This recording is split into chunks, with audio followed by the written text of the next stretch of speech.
नमस्कार, good morning. मी अमृता. पाहुयात महत्त्वाच्या घडामोडी स्पीड न्यूज मध्ये. धनगर आरक्षणाच्या संदर्भात येत्या 15 दिवसात राज्याच्या ॲडव्होकेट जनरलशी बोलून योग्य निर्णय घेण्यात येईल असं मुख्यमंत्री देवेंद्र फडणवीस यांनी जाहीर केले. धनगरांना आरक्षण देताना आदिवासींच्या आरक्षणाला सरकार कुठेही हात लावणार नाही असंही फडणवीस यांनी सांगितलंय. राज्य सरकारने धनगर आरक्षणाचा निर्णय घेतल्यावर या निर्णयाच्या विरुद्ध काही संघटना कोर्टात जातील, त्यामुळे हा निर्णय घेताना ॲडव्होकेट जनरलचा सल्ला घेतला जाईल असं त्यांनी म्हटलंय. धनगर समाज आरक्षण परिषदेचं नागपूरमध्ये अधिवेशन आयोजित करण्यात आलं होतं आणि त्यामध्ये बोलताना देवेंद्र फडणवीस यांनी सरकारची भूमिका स्पष्ट केली.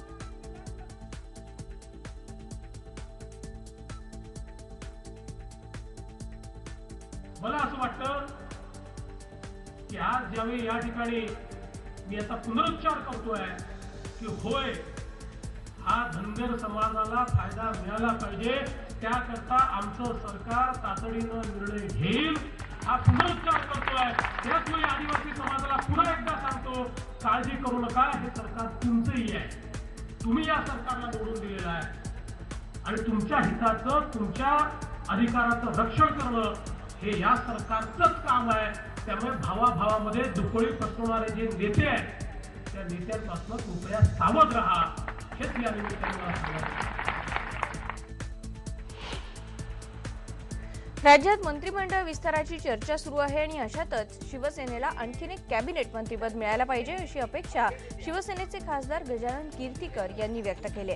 बाळासाहेबांनी उदार अंतःकरण दाखवलं, ते भाजपने दाखवलं नाही, ते राज्यमंत्रीपदावरती अडून बसलेत अशी टीका त्यांनी केली.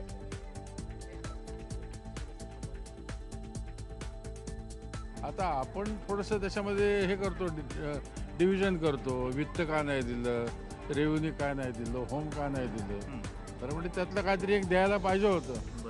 पण त्याला उदार अंतःकरण लागतं, जे बाळासाहेबांकडे होतं. त्यांनी त्यावेळेला प्रमोद महाजन बाळासाहेब ते मागत गेले, बाळासाहेब देत गेले. रेल्वे मंत्री सुरेश प्रभू यांच्या दौऱ्यादरम्यान काल माजी खासदार आणि काँग्रेसचे नेते निलेश राणेंनी निदर्शनं केली. निलेश राणेंच्या कार्यकर्त्यांनी त्यांची गाडी अडवण्याचा प्रयत्न केला. कोकण रेल्वेच्या प्रश्नावर लक्ष वेधण्यासाठी ही निदर्शनं करण्यात आली. या प्रकरणी निलेश राणेंसह काँग्रेसच्या 30-35 कार्यकर्त्यांना पोलिसांनी काही काळासाठी ताब्यात घेतलं होतं.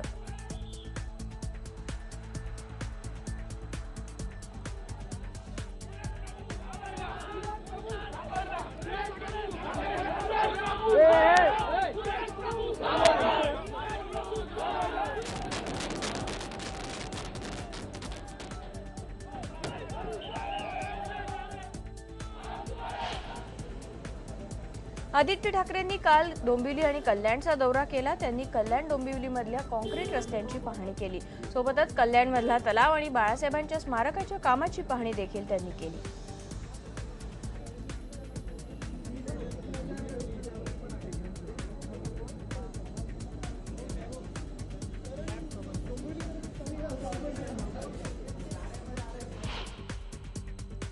खेड तालुक्यातल्या कोरेगाव खुर्दमध्ये एका 13 वर्षाच्या मुलाला जिवंत जाळण्यात आले.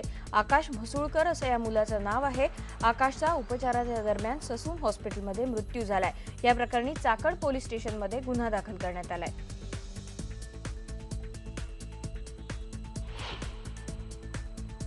वरळीतल्या सरकारी हॉस्टेलच्या विद्यार्थिनींना मिळत असलेल्या असुविधांबद्दल आवाज उठवल्यानंतर समाज कल्याण आयुक्तांकडून त्यांच्यावरच आता दडपशाही सुरू झाली.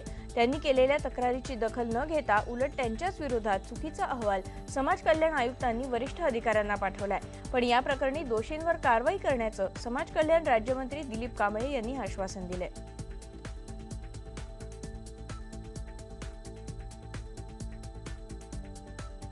काल संध्याकाळी तिथले काही विद्यार्थी आणि विद्यार्थिनी देखील माझ्याशी बोललेले आहेत. त्यामुळं उद्या सकाळी मुंबईत पोहोचल्यावर सर्वात पहिलं मी हे काम करणार आहे आणि त्या चौकशीत जर जे कोणी दोषी आढळतील, रेक्टर असेल, अन्य कर्मचारी असतील, या सर्वांवर कडक कारवाई मी उद्या करणार आहे. सरकारने आदिवासी मुलांसाठी सुरू केलेल्या आश्रमशाळेतल्या मुलांचे सध्या हाल होत आहेत. जळगावमधल्या धरणगाव तालुक्यातल्या चादसर इथल्या आदिवासी मुलांना समाजाच्या प्रवाहात आणण्यासाठी सरकारने आश्रमशाळा सुरू केल्यात. त्यासाठी लाखो रुपयांचा खर्च करण्यात आला, पण या मुलांना मूलभूत सुविधा देखील मिळत नाहीयेत आणि सरकार मात्र याकडे पूर्णपणे दुर्लक्ष करतंय. या मुलांना वसतिगृह न देता हॉलमध्येच राहायला सांगितलं जातंय. एकाच हॉलमध्ये राहण्याची, खाण्याची आणि झोपण्याची व्यवस्था केली जाते. तसंच जेवणासाठी लागणारी भांडी देखील घरनंच आणावी लागतात. या शाळांमध्ये कर्मचाऱ्यांसाठी क्वार्टर्स देखील नसल्यानं गैरसोय होत असल्याचं अधीक्षक सांगतायत.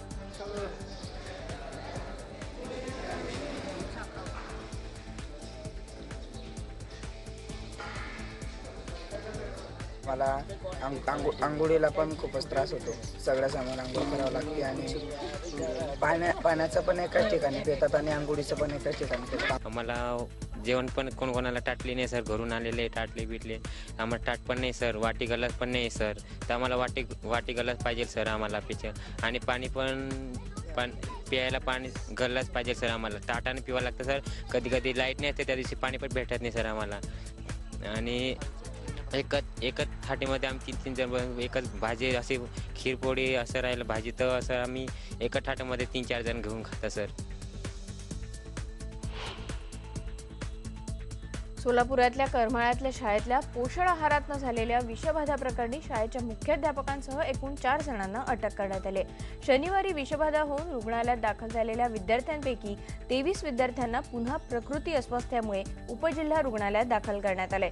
एकूण 112 विद्यार्थ्यांना शालेय पोषण आहारातनं विषबाधा झाली होती.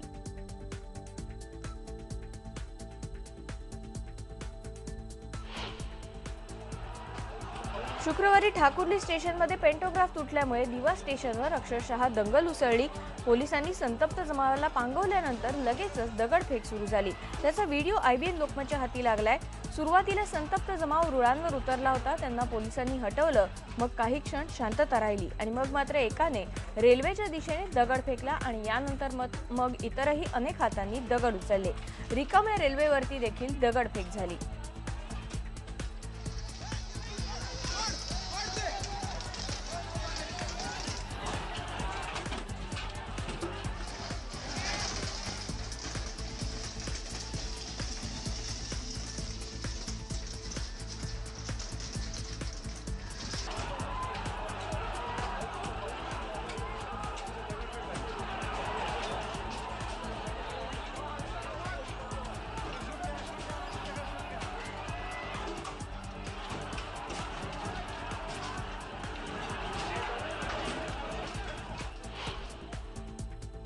एअर इंडियाच्या नवी दिल्ली काबूल मार्गावरती अतिदक्षतेचा इशारा देण्यात आलाय. या मार्गावर विमान अपहरणाची शक्यता असल्याचा इशारा गुप्तचर विभागाकडून देण्यात आला. नवी दिल्ली विमानतळावरती NSG तैनात करण्यात आले. विमानतळावरची तपासणी अधिक कडक करण्यात आलेली आहे.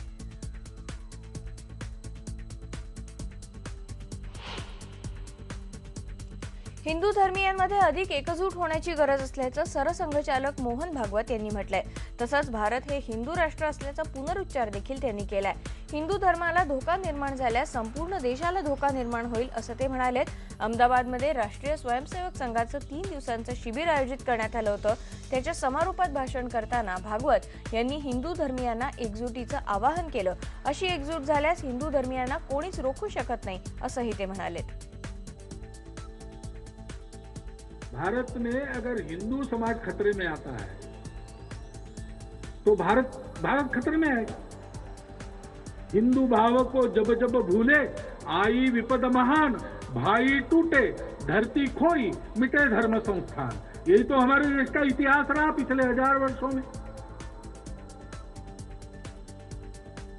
इस देश का हिंदू देश के नाते पूर्ण संरक्षण करना, इस देश को अपने स्वाभाविक कर्तव्य के लिए योग्य बनाना, ये दायित्व भी हिंदू समाज का है.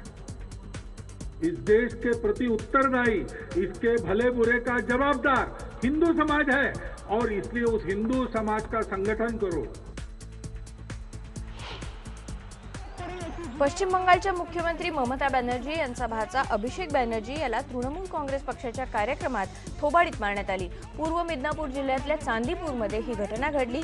एका अज्ञात माणसाने स्टेजवर चढून अभिषेक बॅनर्जींच्या थोबाडीत दिली. फोटो काढायच्या निमित्ताने हा हल्लेखोर स्टेजवर चढला होता.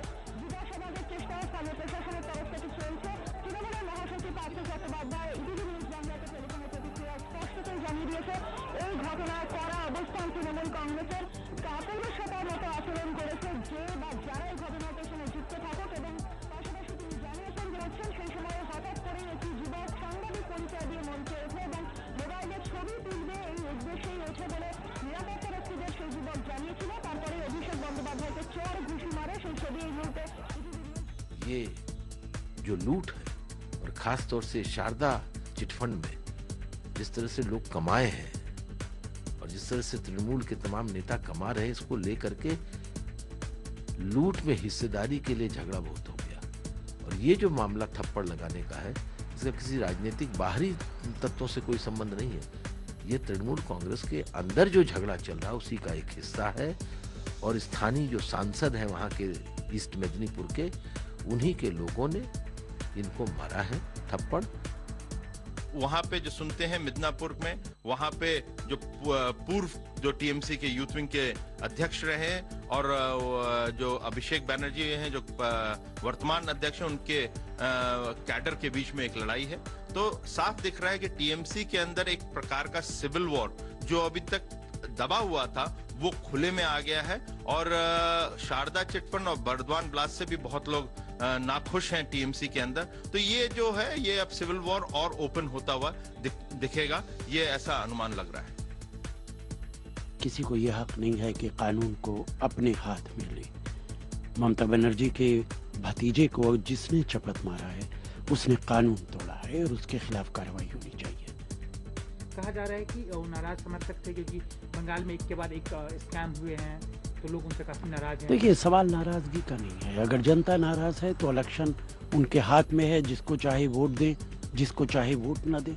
अगर कानून को अपने हाथों में लेना शुरू कर देंगे तो देश के अंदर अनार्की फैल जाएगी, फिर कानून का राज नहीं रहेगा, जंगल राज हो जाएगा। ऐसे किसी भी वाकये से सख्ती के साथ निपटना चाहिए। स्पीड न्यूज मध्ये यानंतर आपण एक ब्रेक घेऊयात. पहा फक्त IBN लोकमत.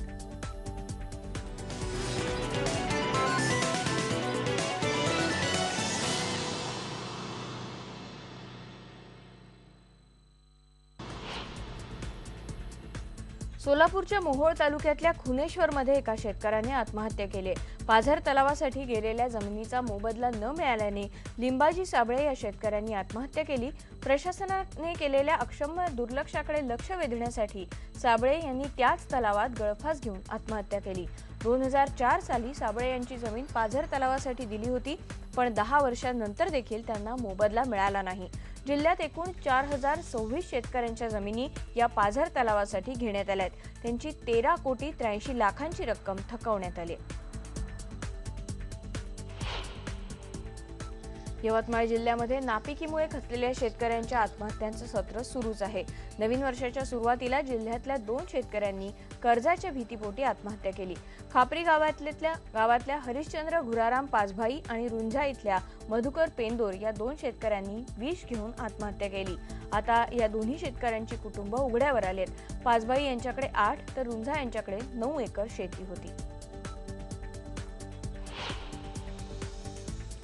अहमदनगर जिल्ह्यातल्या शेवगाव तालुक्यामध्ये हर्षा वाघमोळे या महिलेने 2 मुलांसह आत्महत्या केली. यामध्ये रोहिणी या 5 वर्षाच्या मुलीचा आणि युवराज या 3 वर्षाच्या मुलाचा देखील करुण अंत झालाय. दिंडेवाडीमध्ये या तिघांचे मृतदेह विहिरीमध्ये सापडले. यामुळे परिसरात हळहळ व्यक्त करण्यात येते. हर्षा वाघमोळे या शुक्रवारपासून गायब होत्या. या प्रकरणी पोलिसांनी आकस्मिक निधनाची नोंद केलेली आहे. गोंदियाच्या सिव्हिल लाईन परिसरामध्ये 1 दिवसाची एक मुलगी कचऱ्याच्या ढिगाऱ्यात सापडली. ही मुलगी कुत्र्याच्या हल्ल्यात जखमी झालेली आहे. तिला गोंदियाच्या सरकारी रुग्णालयात दाखल करण्यात आले.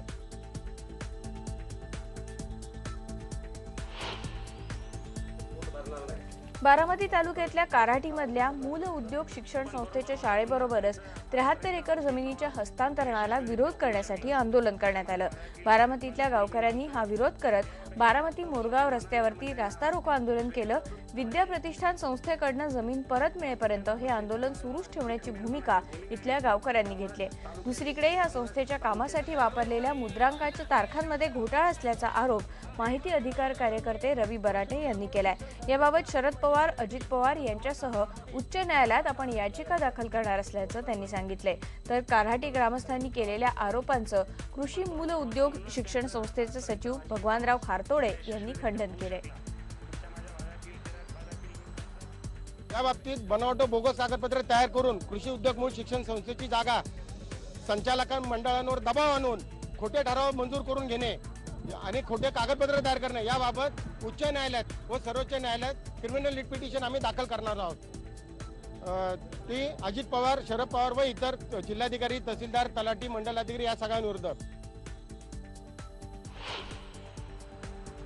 धानाचं कोठार समजल्या जाणाऱ्या भंडारा गोंदिया जिल्ह्यातले शेतकरी आता पारंपरिक धान पिकाच्या उत्पादनासह ऊस पिकाकडे देखील वळलाय. धानाची शेती परवडत नसल्याने आता शेतकरी शेतीला पूरक धंदा म्हणून ऊसाचं उत्पादन घेतोय आणि चांगला नफा मिळवतोय. या ऊस पिकांच्या कापणीसाठी यंदा दुष्काळग्रस्त मराठवाडा आणि विदर्भातनं मजूर आलेले आहेत. धानाची शेती परवडत नसल्यानं भंडारा जिल्ह्यातल्या मोहाडी तालुक्यातल्या जांभोरा गावातले शेतकरी रमेश गोबाडे यांनी शेतीला पूरक धंदा म्हणून ऊसाची लागवड केली. शेतामध्ये आधीच सिंचनाची योग्य सोय त्यांनी केली आणि त्यानंतर त्यांनी आपल्या 20 एकराच्या शेतीमध्ये ऊसाची लागवड केली. तरी आम्ही सिंचन व्यवस्था करून हे ऊसाचे पीक घेण्याच्या दृष्टिकोनातून शेती तयार केली. त्याच्यामध्ये मला 20 एकरामध्ये एक 12 लाखाचा ऊस होतो असं समजा आणि त्याच्यातून 4 ते 5 लाख रुपये मला खर्च येतो. ऊस तोडायची यायला लागते. हे लेकरं बाळ घेऊन नाही तर आम्हाला काही गरज नाही. पाणी मिनी असतं ते यंदाचं वरीस होतं की आमचं यायचं नव्हतं म्हणून, पण करता काय आता इलाज नाही. वसई विरारकरांना आता रस्त्यावर पानाच्या पिचकाऱ्या मारणं, कचरा फेकणं किंवा घाण करणं चांगलंच महागात पडू शकतं. कारण वसई विरार महापालिकेने सार्वजनिक ठिकाणी घाण करणाऱ्यांवरती दंडात्मक कारवाई करण्याचा निर्णय घेतलाय. त्यामुळे सार्वजनिक परिसरातून जाताना स्वच्छतेची काळजी घ्यावी लागणार आहे. वसई विरार महापालिकेने नवीन वर्षापासून पालिका हद्दीमध्ये क्लीनअप मार्शल्सची योजना सुरू केली. पालिकेने दंड वसूल करण्यासाठी एका खासगी कंपनीचे सुरक्षा रक्षक नेमलेले आहेत. त्यांनी दंड वसूल करायला सुरुवात केली, पण काही नागरिक अजूनही यासाठी तयार नाहीयेत. पालिकेच्या वतीने परिसरामध्ये ठिकठिकाणी बॅनर्स लावण्यात आलेत आणि या योजनेबाबतची माहिती दिली जाते, पण काही नागरिक क्लीनअप मार्शल्सनाही विरोध करतायत. लोक 50% नकारच असतो. जास्त करून जास्त प्रमाण नकारमध्येच असतो. कोण सहजरित्या फाईन भरायला तयार होत नाही. अडचण म्हणजे आता पब्लिक येते, तुमची व्यवस्थापना चुकीची आहे, तुमची व्यवस्थापना अशी आहे, चुकीची आहे, तुम्ही डस्टबिन हे करत नाही. अमेरिकेतल्या एका मद्य उत्पादक कंपनीने बिअरच्या कॅनवर महात्मा गांधींचा फोटो छापल्याचा संतापजनक प्रकार समोर आलाय. संबंधित कंपनीच्या विरोधात हैदराबादमधल्या न्यायालयात याचिका दाखल करण्यात आली. या प्रकरणी कंपनीने माफी मागितली. अमेरिकास्थित न्यू इंग्लंड ब्रुईंग कंपनीने राष्ट्रपिता महात्मा गांधीजींच्या नावे अमेरिकेच्या बाजारपेठेत गांधी बोट ही बिअर आणले. गांधीजींप्रमाणे ही बिअर देखील शाकाहारी असून आत्मशुद्धीकरण आणि सत्याच्या शोधात असलेल्यांसाठी ही बिअर उपयुक्त आहे अशी जाहिरातबाजी देखील या कंपनीने सुरू केली होती. हा प्रकार समजताच त्याचे तीव्र पडसाद भारतात उमटलेत. स्पीड न्यूज मध्ये यानंतर एक ब्रेक घेऊयात. पहा फक्त IBN लोकमत.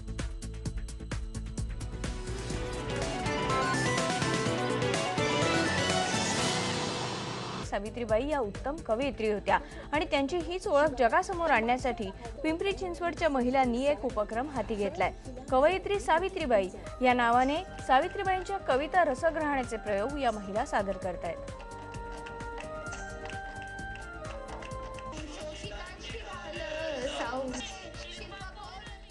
आपल्याला भारतातल्या पहिल्या स्त्री शिक्षिका म्हणूनच माहिती आहे, पण त्याच्याही पलीकडे जाऊन त्यांचं खूप मोठं काम आहे. सामाजिक काम तर आहेच आहे, पण त्याचबरोबर त्यांचं साहित्यामध्येही खूप मोठं योगदान आहे. आणि आज आम्ही महाराष्ट्रामध्ये हा पहिला प्रयोग केला की सावित्रीबाईंनी स्वतः रचलेल्या कवितांचं सादरीकरण. त्या माऊलीला अभिवादन करण्यासाठी तिच्या ऋणात कायम राहणंच मी पसंत करते, पण एक कण का होईना, एक मुंगीचा वाटा का होईना आमचा असावा या हेतूने 12 ओम पेटल्यामुळे आमच्या तिघींचे विचार जुळले.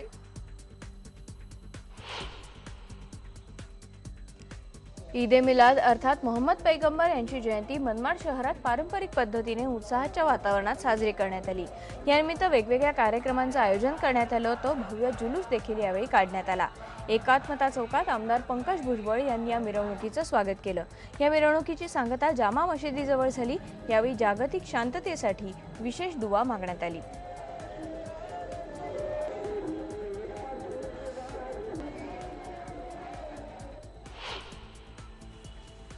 नागरिकांच्या विरंगुळ्यासाठी सध्या डोंबिवलीमध्ये रोटरी क्लबने एक अनोखं उद्यान तयार केले। या उद्यानात वेगवेगळ्या प्रजातींची फुलपाखरं पाहायला मिळतात। डोंबिवली पूर्व भागातल्या MIDCतल्या रोटरी भवनच्या आवारात फुलपाखरांचं हे उद्यान विकसित करण्यात आलंय। फुलपाखरांचं कायमस्वरूपी वास्तव्य या भागात राहावं, त्यांचं प्रजनन पोषण योग्य रीतीने व्हावं यासाठी रुई, अशोक, बाभूळ, कडीपत्ता, लँटेना, जमैकत अशी वेगवेगळी 50 प्रकारची नवीन रोपं या उद्यानात लावण्यात आलेली आहेत।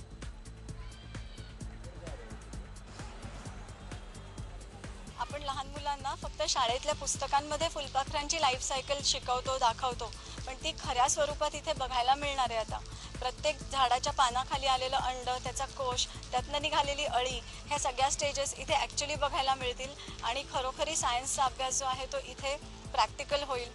फुलपाखरं आपण पाहायची, आम्हाला पाहायलाही मिळाली आहेत, पण ह्या आजकालच्या धकाधकीच्या जीवनामध्ये आपल्याला फुलपाखरं तेवढी जवळून पाहायला मिळत नाहीये। पण रोटरी गार्डनने डोंबिवली वेस्टला ईस्टला हा संकल्प चालू करून फारच आम्हाला सुवर्णयोग आणलेला आहे। मुलांच्या दृष्टीने हा एक आगळा वेगळा उपक्रम आहे। डोंबिवलीतल्या जवळजवळ 1000-2000 मुलं ही प्रतिदिनी ही या बागेला व्हिजिट करत असतात।